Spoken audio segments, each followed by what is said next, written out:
Hello, कैसे हैं आप। आशा करती हूँ आप सब अच्छे होंगे, स्वस्थ होंगे।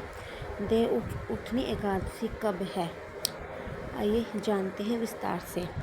हिंदू धर्म में देव उठनी एकादशी बहुत ही महत्वपूर्ण कहलाती है।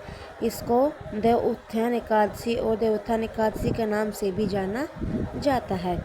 इस दिन भगवान विष्णु और माँ लक्ष्मी जी की उपासना की जाती है, जो कि सभी एकादशियों में सबसे महत्वपूर्ण मानी जाती है। देव उठनी एकादशी का मतलब होता है कि देवों का उठना। जैसा कि नाम से पता चल रहा है कि इस दिन श्री हरि चातुर्मास से यानी 4 महीने की निद्रा के बाद जागेंगे और इस दिन से सभी शुभ कार्य जैसे शादी ब्याह, मुंडन और सगाई की शुरुआत भी हो जाती है। इन सभी कार्यों पर चतुर्मास्य के दौरान रोकी जाती है। पंचांग के अनुसार मैं आपको बता देती हूँ, देव उठनी एकादशी 1 नवंबर 2025 शनिवार को मनाई जाएगी। जो देव उठनी एकादशी है 1 नवंबर 2025 यानी शनिवार को मनाई जाएगी। हर साल कार्तिक मास के शुक्ल पक्ष की एकादशी तिथि को देव उठनी एकादशी का व्रत रखा जाता है। देव उठनी एकादशी की तिथि पर 1 नवंबर को सुबह 9:11 पर शुरू होगी और तिथि का समापन 2 अक्टूबर को सुबह 7:31 पर होगा।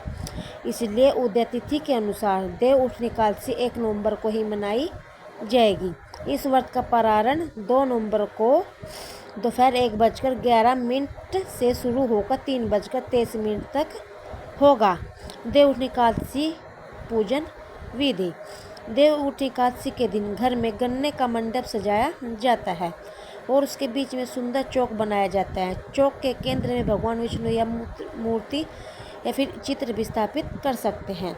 चौक के पास भगवान के चरण चिन्ह बनाए जाते हैं, जिन्हें ढककर रखना शुभ माना जाता है। इसके बाद भगवान को गन्ना, सिंगाड़ा, फल और मिठाइयों का भोग भी लगाया जाता है। अंत में घी का दीपक जलाकर पूरी रात जलने दिया जाता है। एकादशी पर हम कार्य कौन से नहीं करने चाहिए। इस दिन चावल खाना पूरी तरह वर्जित माना जाता है। इसके अलावा मांसाहारी या तामसिक गुणों वाली चीज़ों का सेवन हमें नहीं करना चाहिए, उससे बचना चाहिए। इस दिन लोगों को एकादशी का व्रत रखा जाता है। लकड़ी के दातुन आप पेस्ट करें, जो रेडीमेड पेस्ट आते हैं उनको हमें नहीं करना चाहिए। पेड़ पौधे और तुलसी के पत्तों को भी नहीं तोड़ना चाहिए।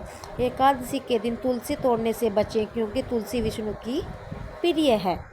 भोग लगाने से पहले तुलसी तोड़ लेनी चाहिए, लेकिन अर्पित की गई तुलसी स्वयं ग्रहण ना करें। व्रत रखने वाले भूलकर भी गोभी, गाजर, शलगम, पालक, कुल्फा का साग आदि का सेवन भी नहीं करना चाहिए।